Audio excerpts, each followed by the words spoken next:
Thank you all for joining us this afternoon. You already had the opportunity to meet Ilona, and now you'll have a chance to get to know Paul and Ariana. And we're just going to dive right in to what is going to be a fantastic discussion around creator partnerships. So when you look at the landscape of sport today, it's no longer just influencing culture. It is culture.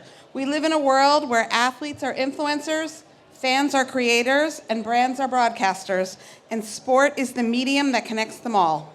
And today's most impactful brand moments are co-created with voices that actually shape culture. So I am super excited to dive right in. We're going to start by talking about authenticity. Authenticity in sport is about athletes being true to themselves. We heard a little of that already from Ilona. Both on and off the field, fostering an environment where everyone, brands included, can embrace their true selves. Cultural impact doesn't come from performance, it comes from living your truth. Ariana, I want to start with you. We've seen this come to life through Maybelline's partnerships with Ilona and with Paul and the naming rights for the Women's Lacrosse League. So I'd love it if you could, peel back the onion, so to speak, and share a bit about L'Oréal's strategy when it comes to women's sports and how Paul and Ilona have really helped drive that forward. Happy to. Hi, everyone. Good afternoon. Hope everyone's surviving in the heat. I'm Ariana Parasco. I lead brand and consumer engagement for the group. So a little context setting, L'Oréal Group, biggest beauty conglomerate in the world. We own 38 very diverse brands within the portfolio. So, this year especially, we thought it's really important that it's time, we unite the group underneath an umbrella, really, and a mission that can flex and be, high enough, broad enough, where all brands that are just so different within the portfolio can aspire to and relate to, yet have the freedom to express their brand values and ethos, as they see fit. So, our mission at the end of the day is really to help athletes and fans of sport look and feel their best. And especially on the athlete side, because we have so many performant products really across every category within beauty. Yep. Superstay Matte Ink, Ilona's fave. We both got it on. It's going to last all day and all night. What? Where's mine? Yeah, wear it. Oh, you need some Pioneer, Paul. Come on. So, we felt that helping an athlete feel their best on the field and look how they want to look and really have that self-expression is going to ultimately help them perform better. So that's really our mission. And with Maybelline, when you drill it down to the brand level, for us it's really about value alignment between the athlete, the league, brand, and Ilona and Paul are just two multi-hyphenate powerhouses, I would say. And the value there and the value exchange there for Maybelline is, they have this platform, work hard, play hard, make change, and it's really aligned with what they're both about. And this is, important to our brand, important to our group, and we're really proud to, have this partnership with both of them. Super. Thanks, Ari. Ilona, from an athlete perspective, you move so gracefully between the pitch, the ballroom, the runway, the influencer world. I'd love it if you could share with everyone how you've been able to build a personal brand that really defies stereotypes. And then if you could talk a little bit about what having the support from brands like L'Oréal and Maybelline means to you. I think my brand, like I was saying, is I wanted it to be so much more because I think maybe in a business sense, I was like, well, if I can get into beauty, there's brands to use there. If I can get into body positivity and all sorts of stuff. So again, I felt like I was always a very multifaceted person. I love makeup. I love looking good. So I wanted to show that for people. Again, not just being a female athlete put into a box. I think my brand also is been very successful with I have my manager, my agent. Raise your hand, ladies. There they are. So pretty. But they are really the ones who also help my brand to grow and can make sure that I'm doing really partnerships that help with that. And then in terms of Maybelline, I wore Maybelline in 2022. I posted a video saying that people were asking me what lipstick I wore, and I was like, oh, it's this Maybelline Superstay Matte Ink. And then Maybelline being the brand they were like, let's put some money behind it. And I was like, this is really nice. I was like, this is good stuff. And so to have built with them into a product that I used before being paid, before anything like that, I love that they're supporting me because while I'm on the field doing my job, they see that, okay, she's rocking our product very authentically, and it's a great product. If you're going to go play rugby or any sport, highly suggest. Awesome. Yeah, and I mean, I think you posted Maybelline sponsor me, and we saw that on the brand side, and we were like, Put yourself look at out this there. woman who is so confident in everything she does, breaking boundaries in the sport of rugby. Like, hell yeah, we were going to get behind her. So again, it's been a multi-year partnership, and it's only grown in how we activate together, and we want to make sure we're leaning in and supporting all your big moments, and you do the same for us. So we love it. And honesty is authenticity and transparency. So when I hear that, that's what strikes me as part of the puzzle of what makes authenticity so powerful. Excellent, excellent. Let's switch gears for a minute and talk a little bit about the concept of athlete creators. There's so much more than spokespeople for brands. And Paul, you've changed the game when it comes to the direct creator brand integration game. How have you leveraged your following to open new revenue streams? And what can other emerging leagues learn from what you've accomplished with the PLL? Well, there's a lot in that, so I'll try to think about how to say it in a concise way. As a professional lacrosse player that was drafted to a league that didn't have distribution in 2008, when Facebook launched their fan pages, and it was really only cat videos on YouTube, and this was pre-Twitter and Instagram, I jumped on Facebook fan pages and started talking about the game of lacrosse, and I built an audience that was larger than what tuned in to my game on ESPN, which was my senior year playing in the Final Four. So this light bulb happened that this was going to be the new form of communication. I was always an early adopter as a result. But that means I taught myself how to use a DSLR. I taught myself how to edit on Premiere. I was cutting videos for all of the platforms, and I was building relationships with the audience. That's part one. Authenticity is so important. I kind of liken it to relationships. And by the way, by a show of hands, who feels like they're their authentic self? Yeah, it's okay to like kind of have halfway, because it's a process, isn't it?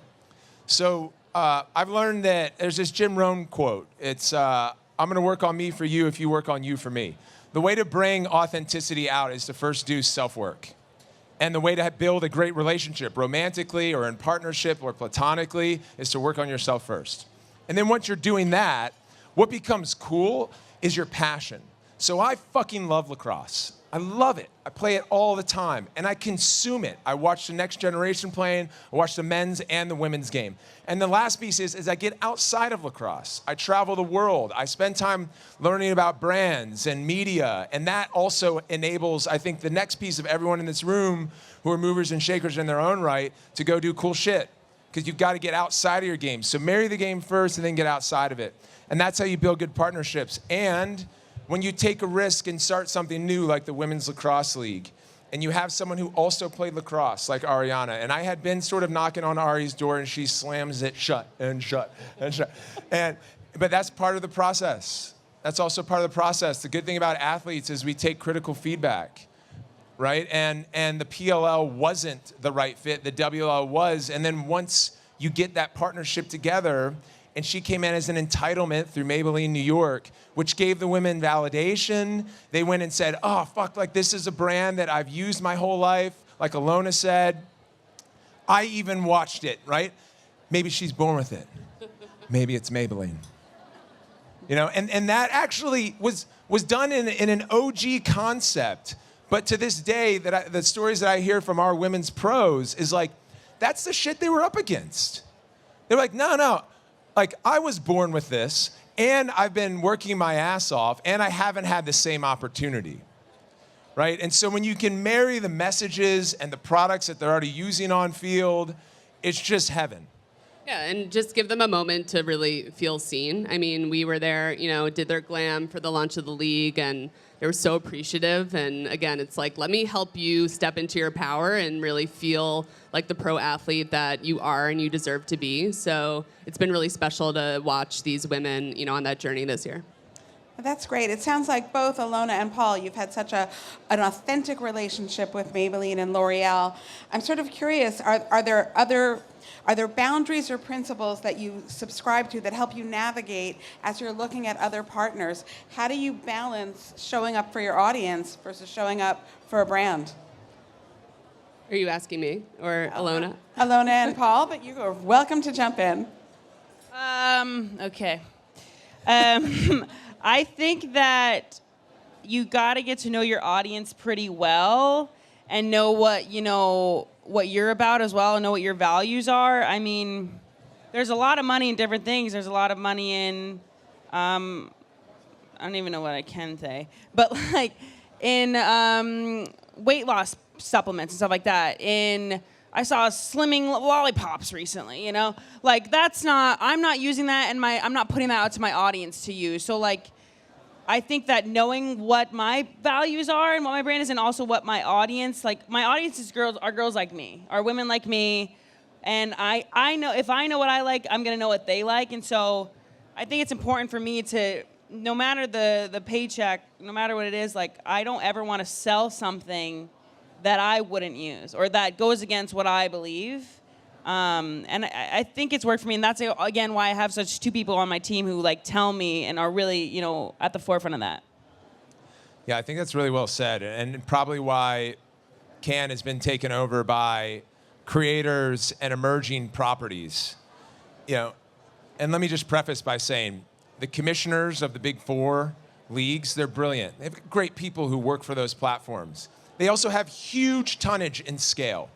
So you almost have to resist or know going into it that you're getting impressions. You might be getting some engagement, but it's hard to cut through. You have brilliant businesses, but it's hard to cut through. You know when you're working with an emerging property or a creator that you are going to cut directly through the noise, because a good creator, a great athlete, an emerging brand ain't gonna work with a partner that doesn't align with their values. So you sit down and you first ask questions. What's important to your business? What are the KPIs, right? What are the brand values? You tell the same story on your end. And when we walk away with in the PLL and the WL is every partner that we work with has to feel endemic. For us as athletes, the first endemic players were like the cleats we were wearing, our jerseys, helmet, glove sponsor, stick in my case. Now endemic to us are the airlines we travel on, the hotels we stay at, the platforms that we acquire our URLs from, and we tell that story. Our athletes sign their contracts using DocuSign. Our athletes get equity in the league. We use Carta. Everything's endemic to an emerging platform that actually cares about their stuff and wants to tell that story. So it may not be for every partner here, but for those that are, it's super valuable. And that's what made Maybelline New York as our entitlement partner. So they brought the WL to the market. And in our 2-week tournament, we got over 250 million impressions. Because people go, holy shit, how did you convince Ari to do that? I was like, she played lacrosse and she knows lacrosse. No, but you have to be tough. That's what brings you. Like good friction creates the best value in return. That's great. I want to switch gears, Ari, and turn to you. As a marketer, you've created campaigns that reflect cultural movements. But how do you approach creative partnerships where you're co-creating versus controlling the brand's storytelling? And how do you ensure that the brand's purpose does shine through? Yeah, I mean, L'Oreal, I think, is in the top 5 largest advertisers in the world. So our strategy has had to shift pretty dramatically, away from our traditional spokes and product messaging and really hammering the consumer over the head with product and innovation-based messaging to how are we really putting authenticity and connection and honestly culture marketing at the forefront of everything we're doing now. So, those principles have to ring true across every partnership we forge, whether it be creator, athlete, league, music, entertainment, whatever it may be. So we lead with those values of authenticity and connection, and I only see us moving more into that space. And with that means treating our creators and our partners like co-pilots and strategists versus just dictating a list of deliverables to get done and, mention the brand. So think it gives you much better results, much stronger. So that's awesome. We're going to wrap things up with a question that I'd like each of you to answer.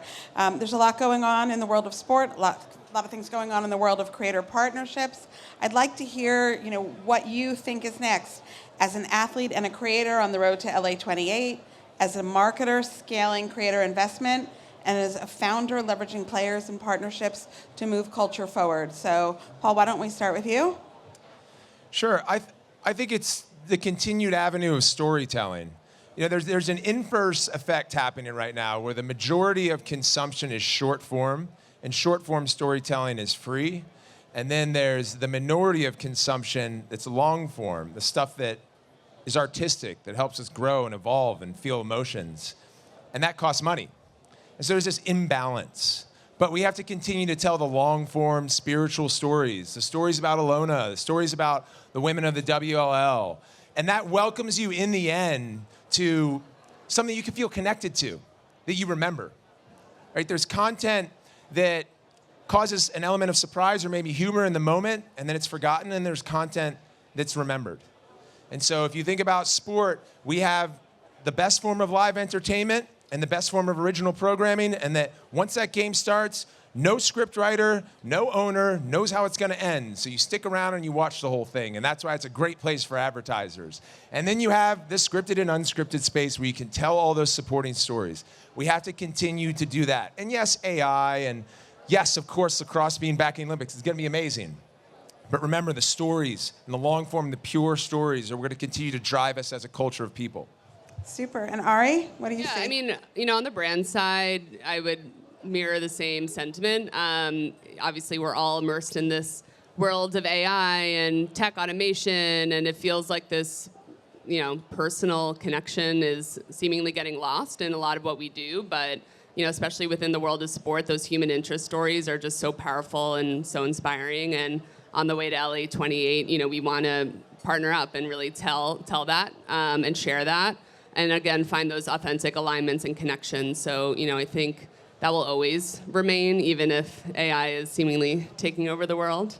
And, I think for us, it's just how do we keep the athlete as the center and the focus of all that we do and really maintain that proximity. So, that's what we're doing on the way to LA 28.